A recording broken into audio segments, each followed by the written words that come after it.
Cabin Sports Radio. Here comes the siren. I want to go higher. Oh, my goodness.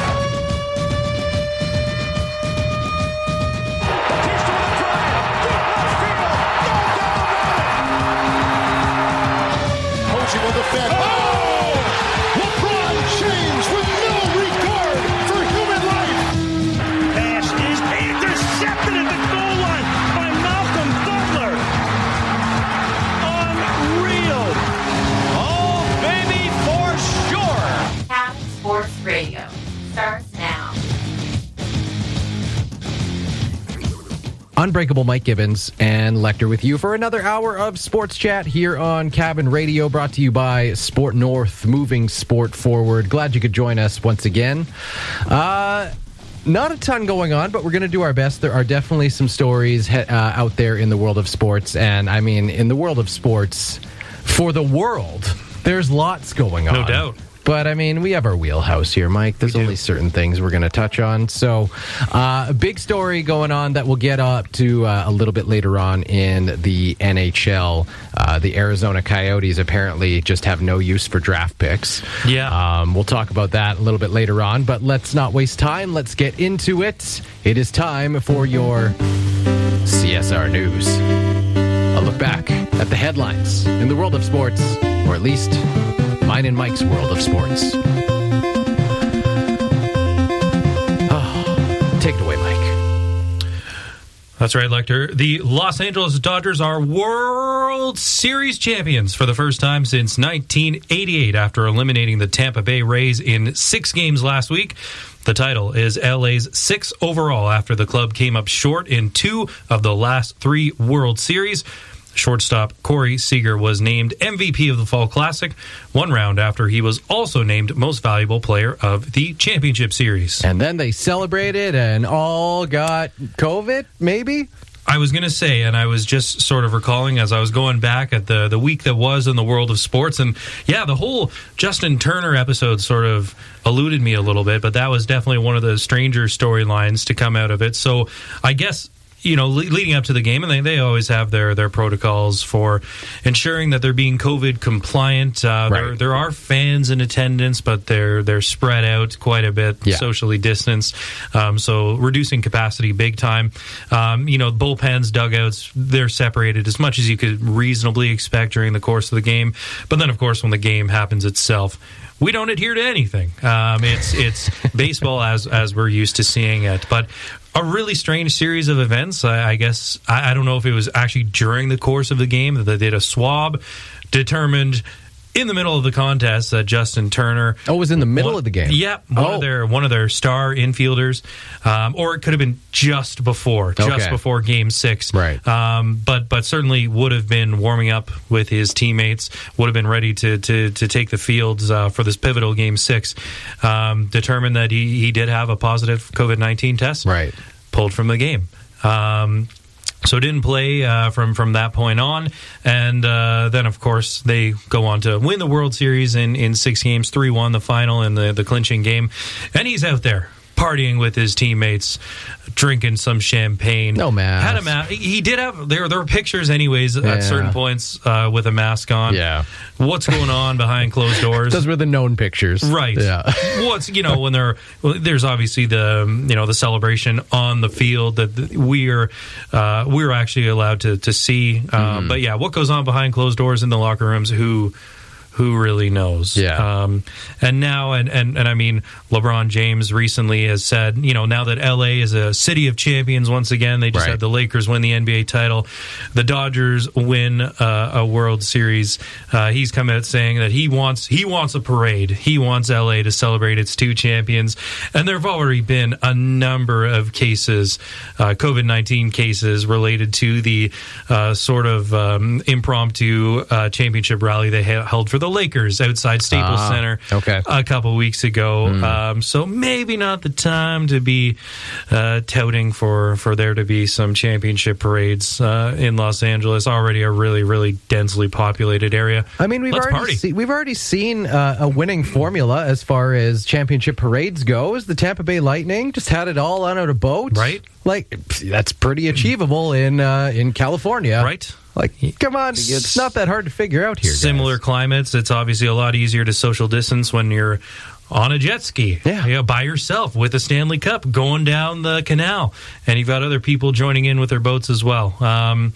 It'd be a pretty sad day if Florida can figure something out, and California can't. Versus the great state of California and the great city that is Los Angeles. So I don't think this will be the last we've heard of this. I'm sure the MLB will do its part to investigate this incident involving the Dodgers and Justin Turner. Yeah. Happy he was able to celebrate with his team, but hopefully we don't see more cases pop up as a result of him just wanting to crush some cold ones with the boys. Yeah, I mean, it's very easy to say, what an idiot, what were you thinking? Obviously, it's a tough situation because, this is it's a big moment in any professional athlete's career. When you're growing up, you're playing minor ball or minor whatever sport it is, you dream of that moment to be able to celebrate with your teammates after, a long playoff run.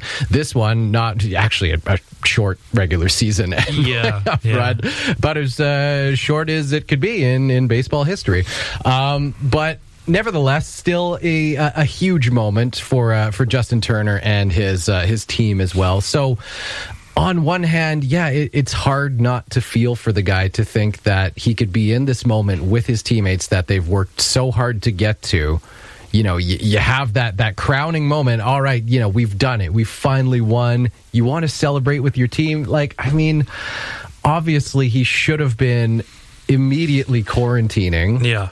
And, I don't think there's any question in really anyone's mind that shouldn't have happened. But at the same time, it's odd because it's hard not to feel a little bit of sympathy for the guy, even though it's something ultimately, in the grand scheme of things, very inconsequential. You won a sports trophy. Good for you. Now it's a matter of not spreading this super infectious, deadly disease. It's hard to balance.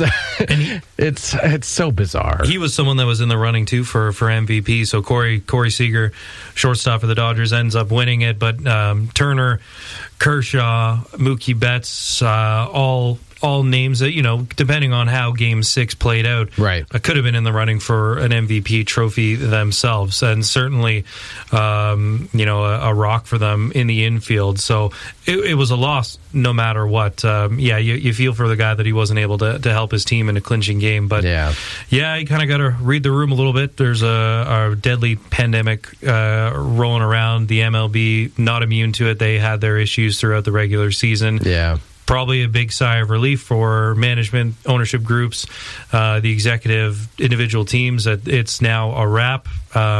There were some cases, outbreaks amongst teams. The Marlins had a pretty bad one at the start of the season, a quarter of the way through or something like that. And we were asking ourselves on this show, oh my goodness, are they even going to play out this season at this point? Because there are bigger things at play right now. So, it really came full circle. And in the pinnacle, the final game of the season, COVID-19 is as present as ever, still forming headlines. So that the league's going to look into it.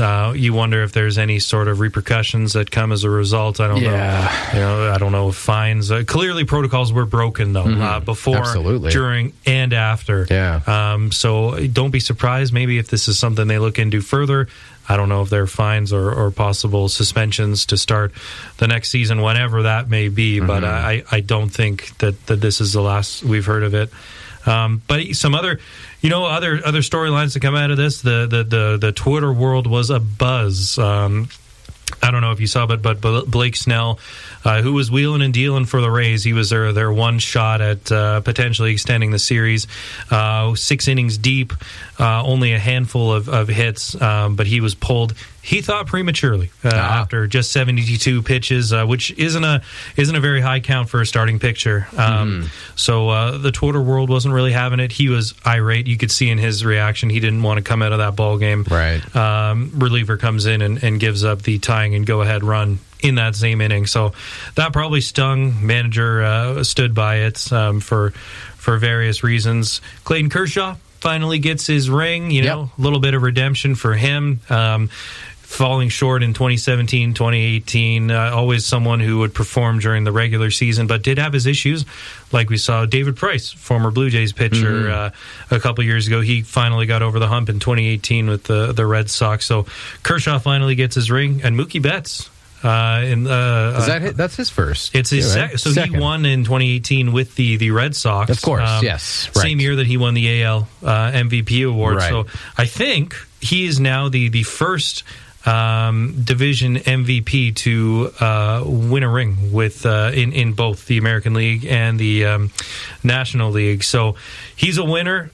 He's the reason why in that shocking offseason trade, he said on record he thought he was going to be a Red Sox for life. But dealt in the offseason alongside David Price, who didn't end up suiting up in the return to play for Major League Baseball.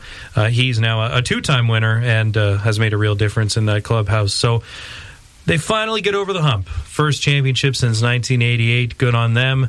They lost to the cheating Astros in 2017, and then to the aforementioned Boston Red Sox in 2018. So a city of champions once again.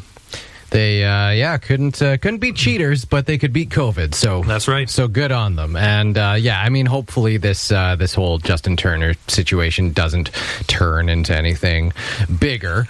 It's unfortunate that would put a damper on otherwise a pretty big accomplishment for the LA Dodgers. And totally.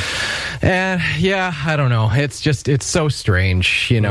What decision processing went through his head, and probably some whatever team doctors just like, what, go on out there, kid, enjoy it. You're only gonna get this once in a lifetime. And as for LeBron James and their city of champions, maybe now's not the time to be spearheading any rallies. We've of course got the American election tomorrow. All these reports coming out of all the campaign rallies from various camps that have resulted in big time spikes in COVID-19 cases. I don't think now is the time to be gathering in huge groups of people to be celebrating sports championships. Let's for the fans of the Dodgers, the Lakers, the Lightning, maybe enjoy it on your own in your own way, but rallying right now, maybe not the best time. Let's read the room a little bit. Let's get away from team sports. Go through a little something a little safer, just one-on-one type of battle. For the second week in a row, we're talking some UFC. Ultimate Fighting Championship legend Anderson Silva announced his retirement from the sport following a fourth-round technical knockout at the hands of Uriah Hall on Saturday. The former middleweight champ lost 7 of his last 9 fights after a dominant run in the division that featured 10 title defenses over 6 years. The Spider officially retires with a professional record of 34-11-1. We were talking last week about UFC. Of course, Khabib Nurmagomedov announcing his retirement after his last victory, and already it sounds like Dana White's mounting a plan to lure him back out of retirement. We knew this would happen. Even though we were just like, no, you know what? It seems like it's going to stick with this guy. Dana White's already like, no. He's coming out of retirement. He wants to go for 30-0. That's right. We talked a little bit of GOAT type conversation. Totally. Who is the greatest of all time as far as mixed martial arts go? Which the majority of the best mixed martial artists have fought in the UFC. That's basically is synonymous with mixed martial arts. Now it's the Kleenex of mixed martial arts. Yeah, you just know it as such. But that is a name that I don't think, and I might be just remembering it wrong, but I don't think Anderson Silva's name came up in that conversation, which is probably a major disservice. Yes, it was always John Jones, who, like we said last week, throw aside all of his personal issues, and there is a bevy of no shortage. Serious personal issues when you're talking about John Jones, an exceptional fighter. 26-1, and that one was a DQ, I believe, illegal. Oh, you said it was an illegal elbow. Was it the 12-6? Yeah. The only loss where he left his opponent lying in the middle of the octagon in a pool of his own blood. You lost that match. Yeah. And then, of course, Georges St. Pierre. Yes. Who, there have been rumors that maybe even still he could come out of retirement to fight someone like Khabib Nurmagomedov, who is quote-unquote retired right now at 29-0. Right. Dana White says he wants to go for 30-0. But Khabib, of course, saying he's retiring for his mother, just had to deal with the loss of his father and COVID-19. But those three names were sort of the ones that everyone was sort of kicking around. Yeah. Anderson Silva, I think, unfortunately, what someone like Khabib doesn't have for him right now is longevity. He's only got, I think, 3 title defenses. Yeah. When you look at Anderson Silva and that middleweight division, he was the guy. He was terrifying from 2006 up until he lost in 2013 to Weidman twice. Yeah. He absolutely ran that division, and in terrifying fashion. Yeah. And one of those losses, to be fair, his leg just snapped. Yes. That was and not he was a never real the same defeat. After that fight. Like, he got the rematch in it was like 6 UFC events later, but his next fight after, and again, in that first fight to Weidman, he was doing his typical baiting guys into, and I always remember that it would have been right before the turn of the decade when he fought Forrest Griffin. You probably remember that fight. God. Terrifying, right? Oh. And that's what he did. He was so good, and that's why he had the nickname the Spider. He was so elusive, so quick, so confident. Yeah. And he was that guy who would bait guys into overswinging, catch you out of position. And he did that, arms down, take a swing at me. Yeah. Go for it. Did that to Forrest Griffin.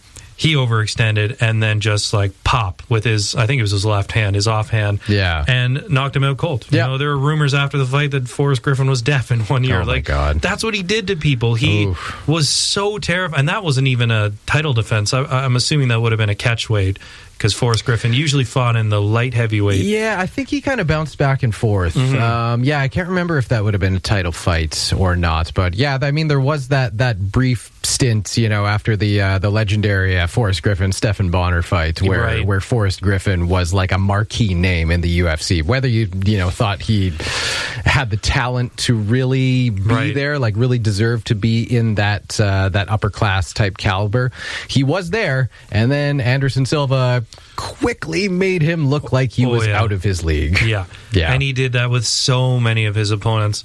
The one knock, and we alluded to it last week with someone like Georges St. Pierre, never really finished guys. He was, ground and pound, excellent wrestler. You knew the fight was going to the ground. He was going to win in 5 rounds. It would be convincing. It would be unanimous. It would be dominant. Yeah. But he didn't finish the guy. Anderson Silva, whether it was by submission or a really savage knockout, was going to finish people, and usually in embarrassing fashion for the challenger.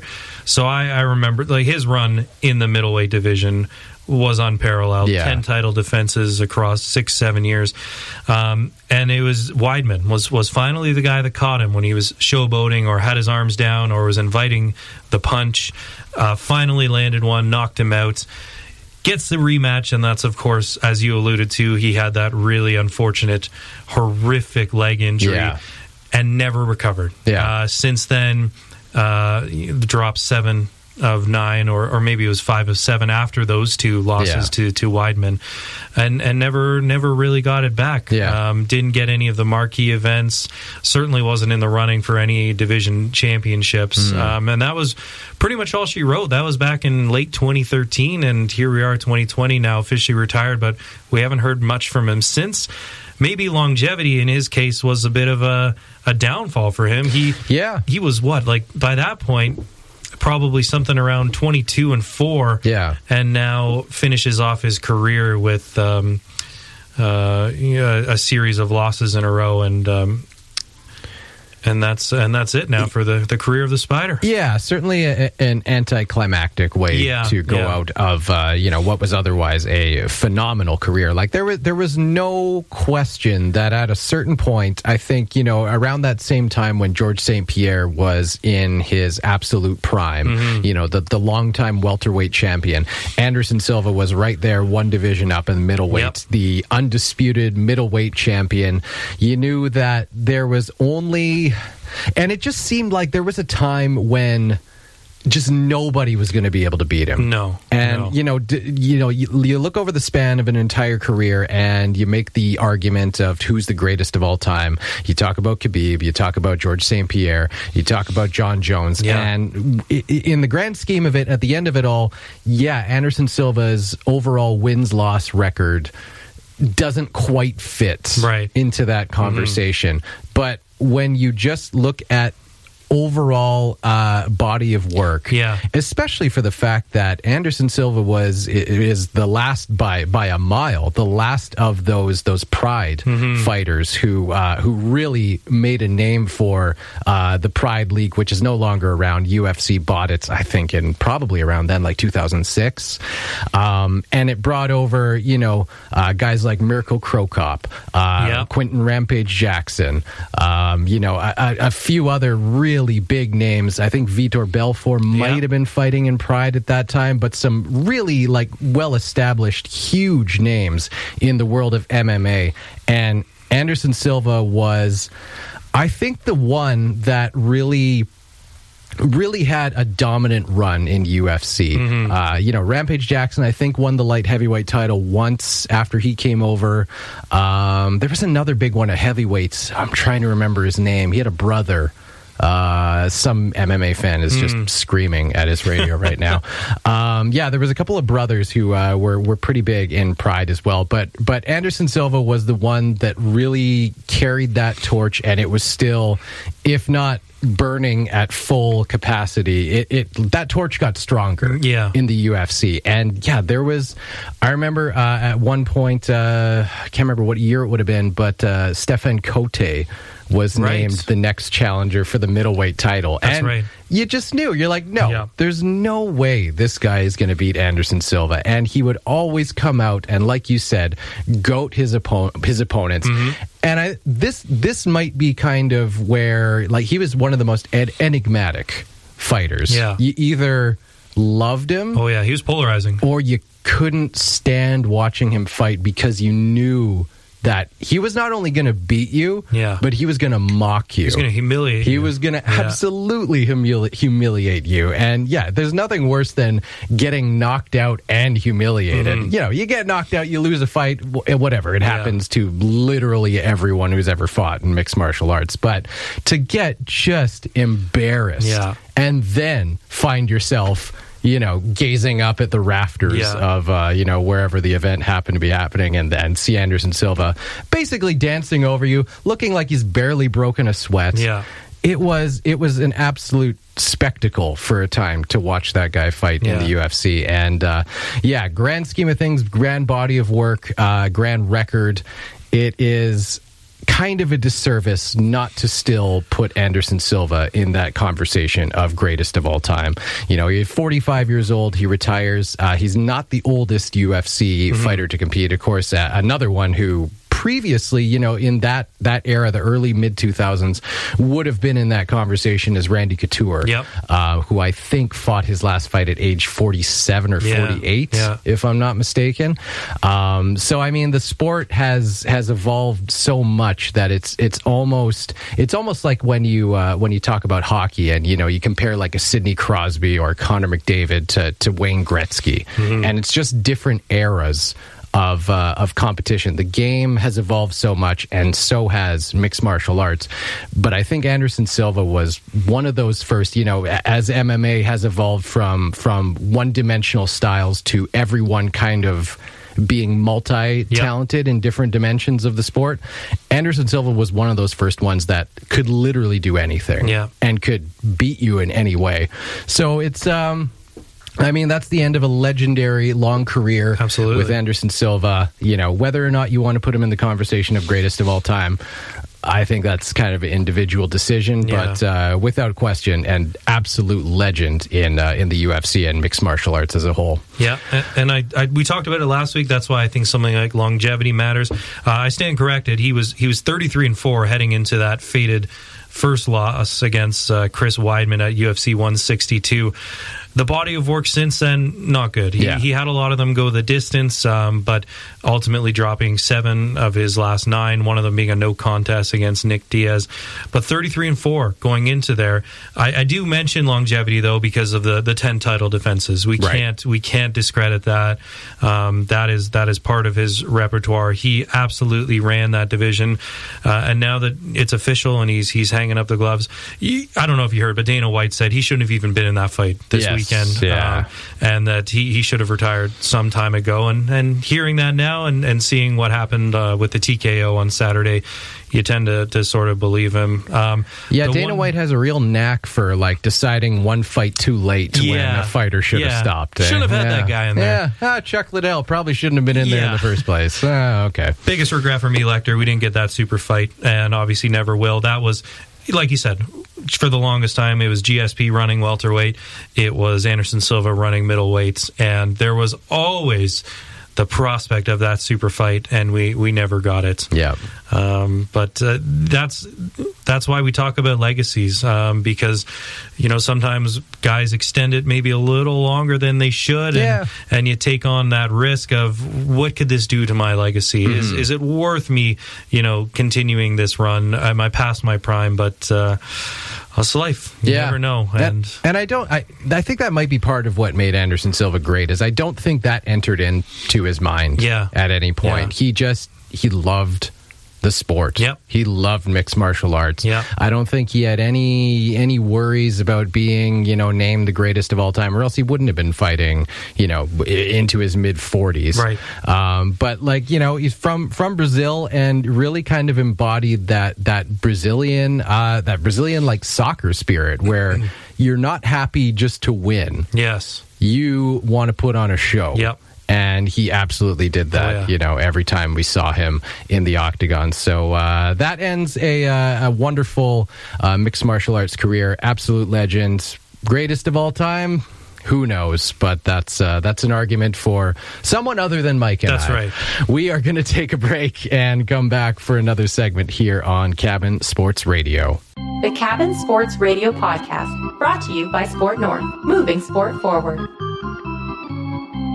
Cabin Sports Radio, brought to you each and every week right here on Cabin Radio by Sport North, moving sport forward. If you missed it last week, they announced that new dates for the 2022 Canada Summer Games have been announced. You can read that full story at sportnorth.com and at cabinradio.ca. And as always, we thank Sport North for their continued support here of Cabin Sports Radio. Moving along, there is a story that has come out of the 2020 NHL draft that, has got the hockey world in a bit of a, I don't even know what you want to call it. It's such a weird situation. Mike, tell us what's going on. That's right, Lecter. The University of North Dakota has cut ties with Arizona Coyotes' top draft pick Mitchell Miller after learning more about a 2016 assault conviction. The move, which was announced Friday, came a day after the NHL club renounced their rights to him after picking him 111th overall in this year's entry draft. Miller's conviction was the result of a disturbing pattern of bullying a disabled black teenager throughout high school. Miller is now a free agent after being released by the NHL club and school hockey program. So I don't know how much you've read about this story. It's a bit. So I caught wind of it last week. I think most of the world did. News broke about the Arizona Coyotes draft pick, 4th round, 111th overall. It's kind of a situation where now you've got people saying, hey, why is this kid being punished for something that happened 4 years ago? That's kind of what one side is saying. The other side is saying, well, it was pretty horrible what he did, and playing hockey is a privilege, not a right. And so they're doing what they're doing. But the more you read into the story, the more it really looks like the Arizona Coyotes and their scouting staff are almost as much to blame for making this into a huge story. Not to excuse anything about what Mitchell Miller did. And if you want to read into more details as to what this bullying entailed, it's pretty horrible stuff, like without question. But now it's come to an argument of what were the Arizona Coyotes thinking? Yeah. And I've seen some sort of headlines to that effect about how the hockey world, whether it be the North Dakota hockey program, the Arizona Coyotes, the NHL in general, or USA Hockey, have let Mitchell Miller down. And to be totally clear, and to start, there's one victim here, and that's Isaiah Mayer Crothers. Absolutely. The victim of his bullying, which spanned a number of years. We don't need to get into the details, like you said, but pretty graphic, unnecessary, repeat behavior, and we're not talking he said, she said allegations. There were video surveillance of this bullying, went to court, physical, and went to court. He was convicted, assault, a number of other charges, back in 2016. So people have known about this for a pretty long time. Yeah, and I think other than a court mandated letter, which would have included an apology, there's been no direct association or contact between Miller and the victim's family at all. So it doesn't really seem like there's a whole lot of sincerity there, a whole lot of remorse on his part when there was a chance for him to show that remorse. Yeah. But in a way, within the same breath, the hockey world has let him down in the sense that they didn't likewise, like the courts, hold him accountable for his behavior and his actions. Right. It's sort of slid by. Yeah. And until now. Yeah. And now it's coming to light because the family expressed their serious concern with both the National Hockey League and the hockey program at the University of North Dakota just accepting all of this as it was and still allowing him into their programs anyways, and selecting him into this year's NHL entry draft. So there were no real consequences or consequences of significance for Mitch Miller. So that's what sort of brought this back into the public sphere. But how did it get this far in the first place is, I think, what you were alluding to. Yeah, and because obviously, the NHL draft for the, career trajectory growing up of any hopeful hockey player, that's the final rung on the ladder, right, is making it to the professional career. Obviously, by this point, it was very well known by supposedly the entire, NHL Central Scouting Bureau that this was a thing in this kid's past. This was something that, if you're going to bring him onto your team, this is something that needs to be addressed. Yeah. And, maybe up until that point, who knows if it had been addressed by USA Hockey, University of North Dakota. We don't really know what their conversations were with Mitchell Miller beforehand when they, signed him to go to school there or, brought him onto the developmental team. But for the Arizona Coyotes to undoubtedly having all of this information very accessible to them at their disposal, I read a story over the weekend that during the NHL draft, when the Arizona Coyotes, their fourth round pick, 111th overall, selected Mitchell Miller, apparently there were audible gasps in the crowd because other scouts were just like, first of all, why would you, if you're going to take him at all, why would you take him now? Because no one was chomping at the bit to draft Mitchell Miller. Everyone knew what his situation was, and everyone was pretty much steering clear. There was a reasonable chance that he wasn't going to get drafted at all, despite the fact that, he's played with the USA developmental team for several years now. He's committed to playing hockey and going to school, or was committed to playing hockey and going to school at University of North Dakota, which is a very, very highly respected program in the NCAA. But everyone knew his situation. And so I think the room was basically, the temper of it was, why are you taking him this high? Yeah. There are so many better picks you could make right now because he's going to be available in the 5th, 6th, 7th round. But then it was also why are you selecting him at all? Yeah. And then I think there was just a disbelief, it seemed, in the room that the Coyotes, like, I think then whispers kind of started to go around, like, did they not know about this kid? So it's very bizarre the way it's transpired. Then all of a sudden, because, now there's this national stage and attention given to it, the story, of course, blows up, comes into the public about what this kid's history is. Now it becomes a national, incident.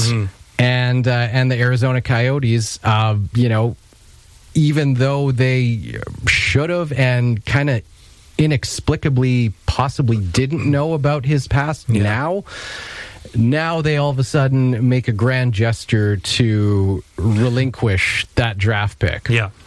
Which is just, it's so very bizarre, but it's so very Arizona Coyotes to make that kind of a colossal, just bizarre mistake. And so now, like you mentioned earlier, there's only one person to really feel bad for in all of this, and it was the victim that Mitchell Miller bullied for years, did awful things to. You should not feel bad for Mitchell Miller because Mitchell Miller has shown, by all accounts, zero remorse. That was another comment from several scouts, NHL scouts, who had meetings with Mitchell Miller, as of course you always do. You always have pre-draft meetings with prospects that you're potentially interested in. And this came up in all of these meetings. And supposedly his response, his reaction to it was, yeah, it happened. It was stupid.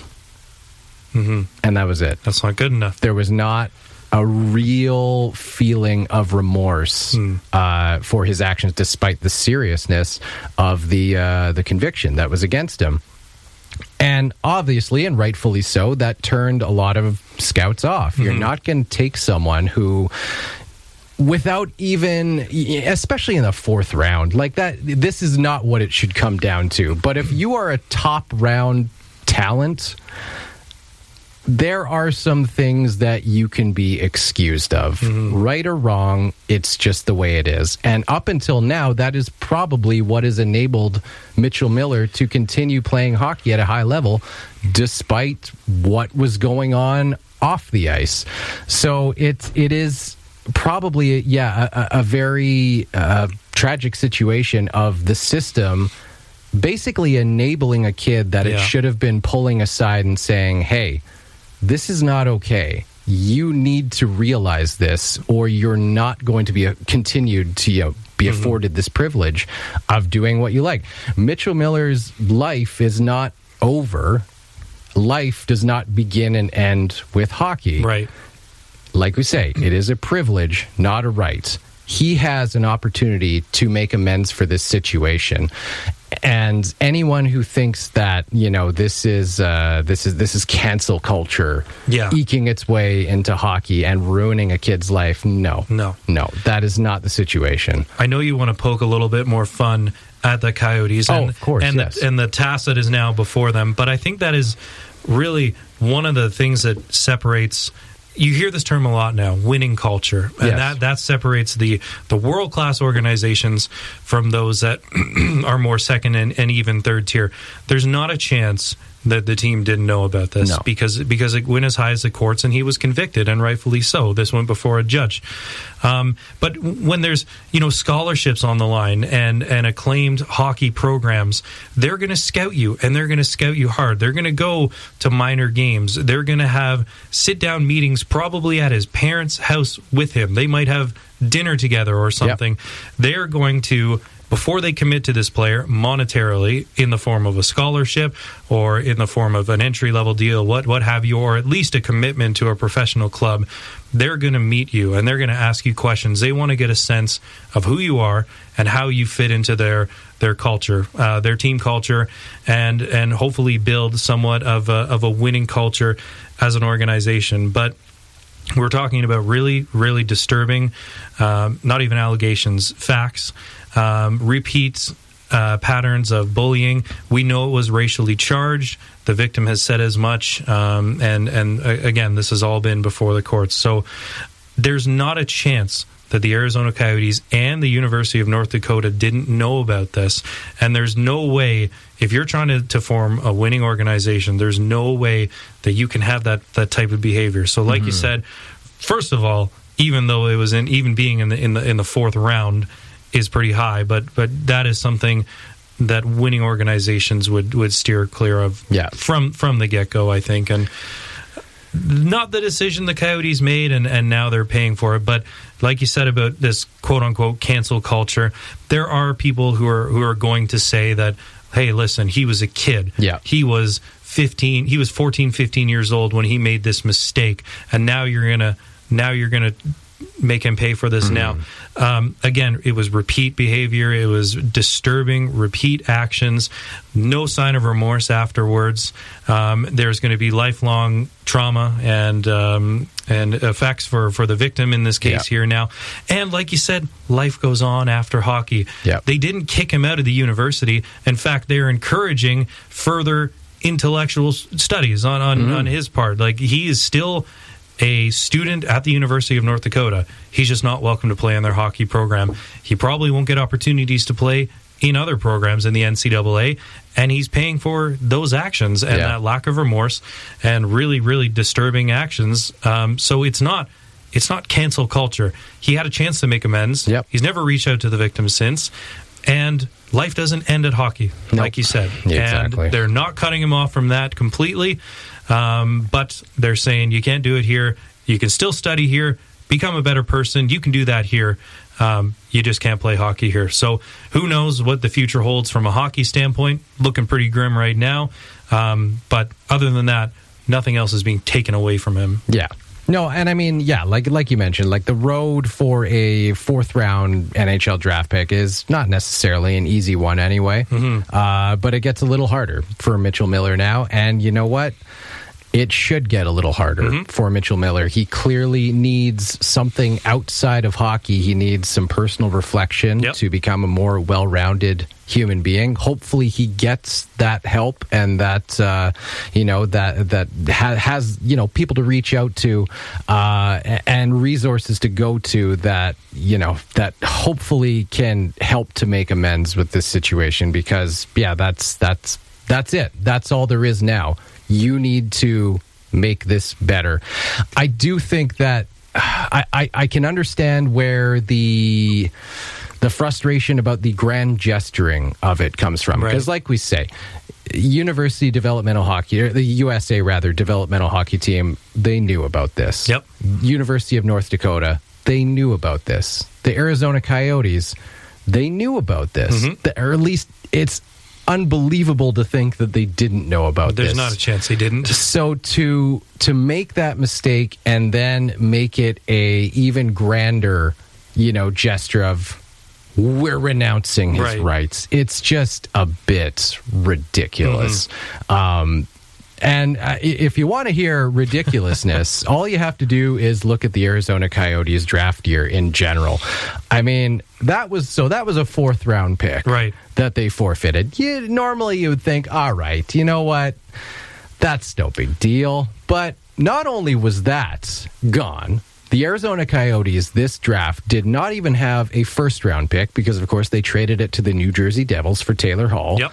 Taylor Hall is, now a member of the Buffalo Sabres on a one-year deal. He's gone. Sabres. So that's all gone. Their second round pick, which actually when I was looking into this story, I assumed Mitchell Miller was a second round pick because I was looking down the draft picks and I noticed 49th overall, Arizona Coyotes, forfeited pick. It's like, oh, that must be the Mitchell Miller selection. No, not the case. That actually was a second round pick that was forfeited as the result of a penalty sanction due to violations of the NHL combine testing policy. That penalty, by the way, includes the forfeiture of a first round pick in 2021. Ouch. And then you scroll down and think, okay, well, at least they must have got a third-round pick. No, they traded away their third-round pick.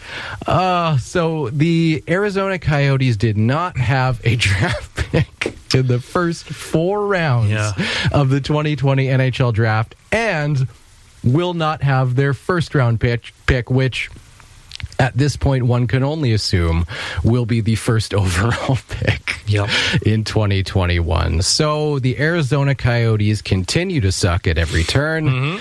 And I think maybe we'll leave it there for this week on Cabin Sports Radio. I don't know if that's a happy ending, but nevertheless, it is an ending. We will talk to you next week. Have yourselves a good one. Unbreakable Mike Gibbons and Lecter signing off for another episode of Cabin Sports Radio.